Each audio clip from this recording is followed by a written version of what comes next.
house at about 10 p.m. It was an old Queenslander, 2 stories, painted a dark black. The mailbox out the front read Thompson.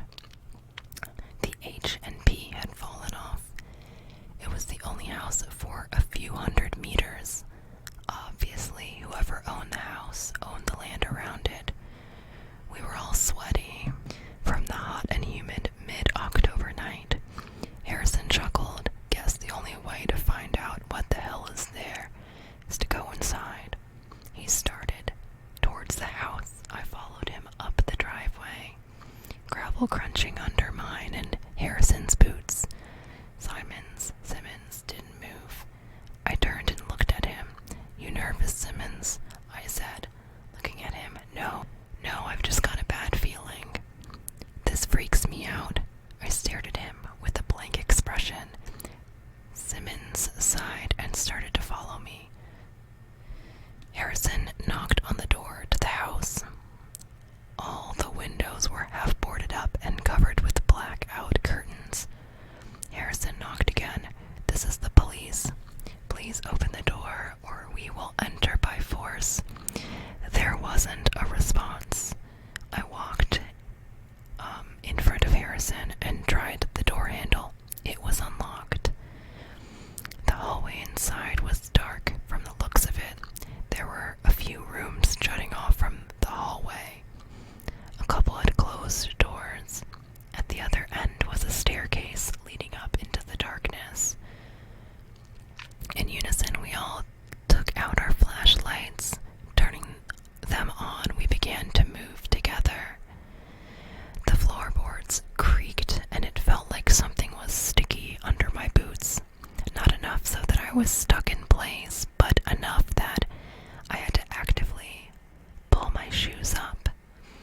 I turned my light to the ground. The floor was shiny, like it was heavily varnished.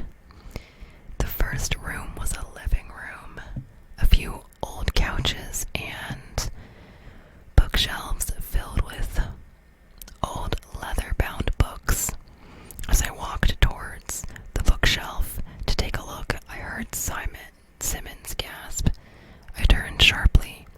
He was bent down, holding a small, off-white chipped circle. It crunched under my foot. I overreacted. "I'm sorry. I think it's some piece of plate or something." Harrison grunted. "I'm going to go look on my own. You two can either split up or stay together." Before either of us could say anything, Harrison had walked out of the room, his light disappearing down the hallway. Most of the books contained only pictures, old pictures like something from a medieval manuscript. I heard Simmons sniff, then gag. "Something smells metallic like blood." I sniffed the air. It did smell metallic. Walking back to the hallway, I heard a noise, like a chatter.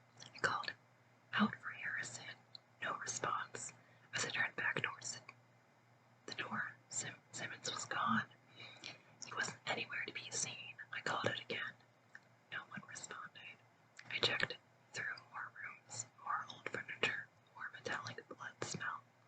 In the kitchen, I opened a cupboard and found something. Bags containing some sort of liquid. I picked it up, shining my light on it. I held back a gasp. It was blood. I looked down at the ground, just realizing what it was that was sticking my boots to the floor. Blood still wet. I swallowed my own vomit as I called out again. This time there was a response from somewhere upstairs. There was some sort of high-pitched sound. Inhaling deeply and pulling out my gun, I walked out towards the stairs, shining my flashlight as I headed up. Trying not to think about the fact that the floors were covered in wet blood. I called out for Harrison and Simmons again. There was another response in the form of a screech like some sort of animal. Something darted past my head. Sorry, I felt like throwing up. I shone my light around. The upper floor was mostly one room. A second connected room was behind a slightly ajar door. The moment I stepped off the stairs, a yellow lamp flicked on. Lamp, I think they meant lamp. The room was filled with tables. The tables had strange appliances on them. Decanters, glass tubes, burners, all coated in dried, dark red blood. The dim light of the lamp on the center table didn't fill the whole room. Walking over to a dark corner, I covered my mouth as I saw what lay there. Harrison sat there, breathing heavily, his shirt and face covered in blood. He was responsive to my clapping. Next to him lay a dried-out corpse, skin pulled tight against its body. Wait here, Harrison. Don't go to sleep. I walked to the door, opening it to reveal a second room with a window open facing the city. The floor of this room was covered in bright, wet blood. To my left, a chatter sounded. Turning suddenly, I saw that Simmons was sat up against the wall, his eyes glazed over. But he was not alone. Next to him crouched a skinny, naked, human-looking creature, brown, cracked skin and bright yellow eyes with horizontal pupils. Its mouth was pressed against Simmons' arm. As I looked at it, it pulled its mouth off. Blood soaked its chin and mouth. It let out a high-pitched, screaming chatter, then darted to the window, flinging itself out. I ran over. Whatever it was gone. I rushed to Simmons. He was dead. I grabbed him and pulled him out of the room, where Harrison was now sitting on one of the chairs, breathing normally. Harrison looked at me. Is Simmons dead? I nodded. You've got to help me. Get me back to the car. Sorry. Leave Simmons here and we'll call someone else to come over. As I nodded to Harrison, and Harrison stood up. He threw up blood mixed with vomit. Always a good sign. We made our way out and radioed in. Harrison spent the whole time doubled over in the back seat. It's been about half a month since that night. Harrison hasn't been at work about as long. He doesn't go out anymore. He just sits in his house reading old books he buys online. That's great. He only lets me come over during the night. And for about half a month, his blue eyes have been changing color. They look like they're becoming yellow. Dun dun dun. Alright. Okay, so now we're gonna read Childlike Delusion by Belgian Problem. Again, from the No Sleep Reddit. I sat down in front of the boy, his childlike eyes infested with despair. I pressed the record button on the recorder and motioned for him to start giving his official statement. I maintained eye contact as he began speaking, the speech-text software automatically transcribing everything he said. It was sunny when we arrived, and quite honestly, the campsite was way better than I was expecting. I've never been one for camping, so when my parents suggested a family outing to the isolated woods of Oregon, I was less than enthusiastic, of course. My parents promised a mountain of presents, and I would get to spend time with my favorite uncle. So it wasn't all doom and gloom. The ride up there was uneventful, painfully so. The train which passed by the window seemed to repeat for hours, eventually hypnotizing me into a deep sleep. By the time I woke, it was sunset and my dad was already halfway through putting up the tent. Still half asleep, I exited the car to help him finish the job, if only to keep my mother's stern gaze at bay. The rest of my family, consisting of my uncle, aunt, and 2 cousins, would be arriving the day after. So that night, we were alone.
air around them. They were plotting something. I could just feel it, and I didn't like it. I tried to get a closer look at the van to get its license plate when a sharp crack rang through the air. I quietly looked down in horror, the snapping twig seeming to smile at me with menace. My face shot back up, 3 pairs of eyes glaring directly in my direction. The van door opened and I turned to run, almost face planting into a tree as I scampered back into the dense woodland. My breathing became labored as the maze of trees swallowed me deeper and deeper. Sometimes I would stray from the path and have a momentary panic attack as I searched for the way back to our camp. But after a few moments, I would find the narrow clearing. I ran and ran until eventually I caught sight of our familiar blue tents rising from the foliage ahead. I shouted, trying to alert my parents to the possible pursuers behind me. But my pleas went unanswered.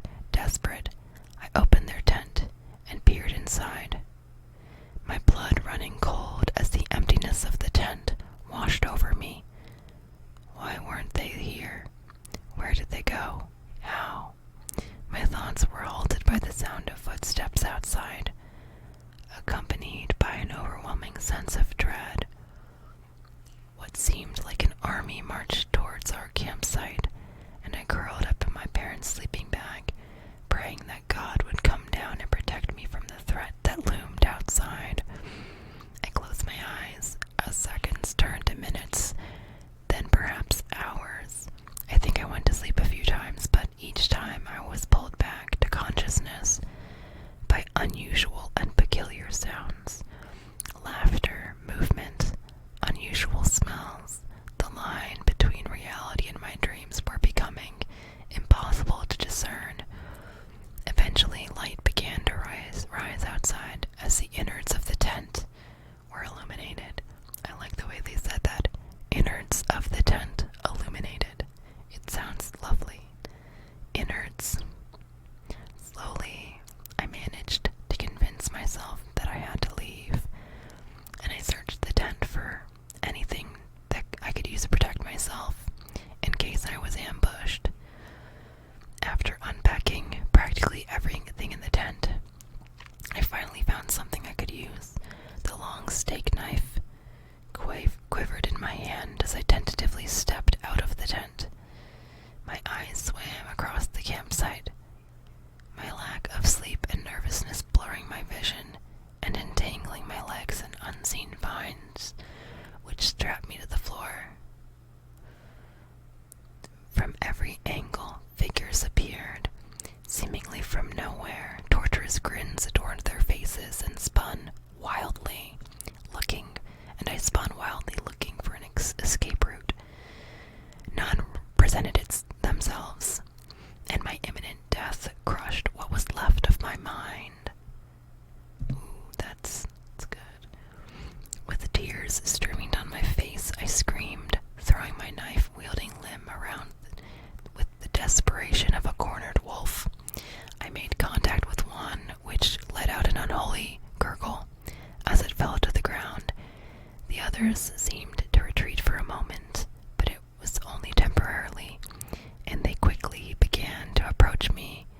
I flailed and shouted, doing everything I could not to be overrun by the demons, which were trying to kill me. I swear, I did not know. I'm sorry, please. I'm sorry. I looked at the boy with pity and revulsion. We had received the call a few hours after the incident occurred from a concerned group of passing campers, and it took us another whole hour to arrive at the campsite. I'll never forget the scene we stumbled across. Blood and bodies carpeting the small clearing in that isolated campsite. Initially, we thought that a bear was responsible, although the true nature of the incident quickly became apparent. A bloody knife, stab wounds, the blood of the victims all over his clothes. He was quickly taken into custody. After some light medical treatment for his cuts and once more looked him up and down. Any reasonable court would find him guilty of manslaughter at the very least, if not murder. Although his emotionally charged story would likely earn him pity point with the jury. This would be a simple, if tragic case, if not for certain peculiarities regarding the incident. For example, he was a young boy able to overpower half a dozen adults. Even if he had a knife, restraining him would have been a simple matter. So why were the victims unable to do so? More importantly, the wounds were too precise. I have worked plenty of murder cases in my career, and I've seen every type of stab wound. Those wounds were too precise for a deluded child, too methodical to be a moment of panic, and too deep to be from a small child's frame. Something is wrong. I can feel it, but a child can't be possible of such a heinous, brutal crime, right? Oh my god, that's so good. Okay, we're gonna do one more, and I don't think it's very long, so... Alright, so we're gonna do Don't Let It In. Shouldn't be very long. I couldn't help but wonder about Lewis. I was racked with guilt at the thought of leaving him behind with that thing. Oh, sorry, this is by Cade Ex Machina. I felt guilty about leaving him behind with that thing. After it tore into his body, there was nothing I could do to save him. I thought if we could just make it back to the apartment, we would be safe. Now I'm locked alone in here. The handle to the front door jostled violently before stopping abruptly. Come on, Ben, open up. A voice that sounded like Lewis's spoke. It paused before jostling at the handle once more. From the far side of the room, I cautiously began inching towards the door. I saw it get Lewis. I know it did. I know I did. Come on, Ben, open up, the voice echoed again. My hands shook as I pressed my fingertips against the door, leaning in. I gazed through the peephole. A wave of terror washed over me. It looked like Lewis. Lewis was dead. Whatever this thing was, it couldn't be him. I mean, it resembled him, but there was night and day differences in his face. It had been hollowed out holes for eyes, which slanted towards a dislocated jaw that seemed to hang open. Its mouth remained stagnant as I watched it speak again, its face locking onto the people. Come on, Ben, open up. Chills ran down my back as it spoke once more. I backed away from the door, trembling at the thought of what was on the other side and what it wanted. Me. There was no way in hell that thing was going to get into my room. I wanted to escape, but what choice did I have, being on the 5th floor? There was no way I could survive that fall, even if I managed to. My screams of agony would surely bring this creature straight to me. I screamed for help until I lost my voice. I banged on the walls, pleading for anyone to save me. I was met with silence. I wasn't sure what else could be done, or if anyone would even attempt to help if they saw what was on the other side of the door. It's been 3 days now. It calls and calls and calls, but it won't leave me alone. My body is racked by starvation at this point. If someone was going to save me, it would have happened by now. I've teased the ghoul by being in here. It still stands there, jostling the handle. Imitating Lewis, it's waiting for the door to open. Come on, Ben, open up. Its voice had grown in contempt by now. Although now it had become raspy and distorted, it hasn't stopped. The jostling was now accompanied by loud bangs against the door. Come on, Ben, open up. What semblance of sanity or ill-perceived chance of making it past the creature was gone.